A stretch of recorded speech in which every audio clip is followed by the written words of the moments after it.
Assalamualaikum warahmatullahi wabarakatuh. Perkenalkan, nama saya Anisatus Sa'dia. Saya pemakala dari kelompok 5. Di sini saya akan membahas tentang pergerakan pemikiran epistemologi era modern ke era kontemporer. Yang pertama, sebelum saya membahas tentang pergeseran pemikirannya, pertama-tama saya akan membahas tentang apa itu epistemologi modern. Epistemologi adalah cabang filsafat yang mempersoalkan bagaimana memperoleh pengetahuan, dengan apa pengetahuan itu diperoleh, dan bagaimana hakikatnya, yang dikajinya dengan menggunakan metode ilmiah, yaitu cara untuk menyusun pengetahuan yang benar. Lalu dengan metode yang benar ini, sehingga secara akademik hasilnya dapat dipertanggungjawabkan. Dengan demikian, epistemologi dapat dijadikan sebagai filter terhadap objek-objek pengetahuan, karena tidak semua objek mesti dapat dijelajahi oleh pengetahuan manusia. Epistemologi merupakan cara dan arah berpikir manusia untuk memperoleh dan menemukan ilmu pengetahuan dibangun melalui kemampuan rasio atau akal dan juga indera.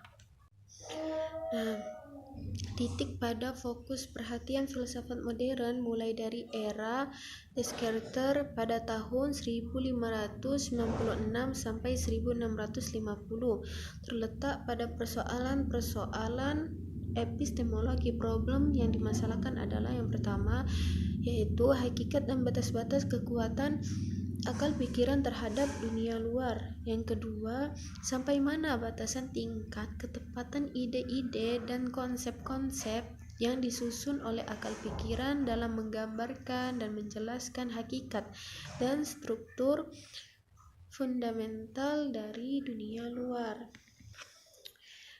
Di dalam pemikiran epistemologi, modern ini mempunyai aliran-aliran yang memberikan cara pemecahan tersendiri terhadap persoalan ini. Di antara lain, aliran tersebut ialah yang pertama itu rasionalis, empirisis, dan juga kritisisme. Yang pertama, saya akan membahas tentang cara pemikiran dari aliran rasionalis yang dianut oleh yang pertama-tama itu aliran yang pertama, yakni aliran rasionalis, yang mana aliran rasionalis ini dipegang oleh René Descartes pada tahun 1596 sampai 1650, yang mana aliran rasionalis ini filsafat yang menyatakan bahwa kebenaran haruslah ditentukan atau didapatkan melalui pembuktian, logika, dan analisis yang berdasarkan fakta. Jadi pada intinya rasionalis ini dia hanya mempercayai kepada fakta. Aliran yang kedua, nama aliran yang kedua yakni empiris, yang dipegang oleh David Hume pada tahun 1711 sampai 1776. Yang mana aliran ini yang menyatakan bahwa semua pengetahuan berasal dari pengalaman manusia. Sedangkan aliran yang ketiga ini yang bernama aliran kritisme, yang mana aliran ini menggunakan panca indera, akal budi, dan juga rasio.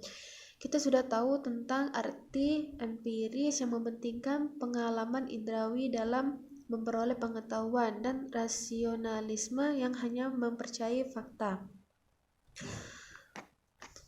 Namun aliran kritisme ini memberikan definisi yang berbeda. Pada aliran ini, istilah rasio memiliki arti yang baru, bukan lagi sebagai langsung kepada pemikiran, tetapi sebagai sesuatu yang ada di belakang akal budi dan pengalaman indrawi.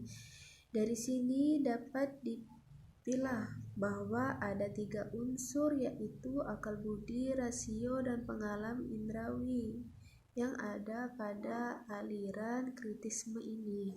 Jadi pada intinya, tujuan dan maksud pergeseran pemikiran ini ingin mengembangkan kerangka pandangan epistemologi baru dan secara bersama-sama sepakat ingin keluar dari berbagai kesulitan cara pemecahan yang biasa dikemukakan oleh filsafat modern. Dengan adanya perkembangan dan pergeseran dalam pemikiran epistemologi, ini bukan berarti bahwa upaya yang terakhir ini telah berhasil. Bahkan mereka sendiri juga tidak menunjukkan bahwa kehadiran mereka adalah untuk menggantikan konsepsi epistemologi terdahulu.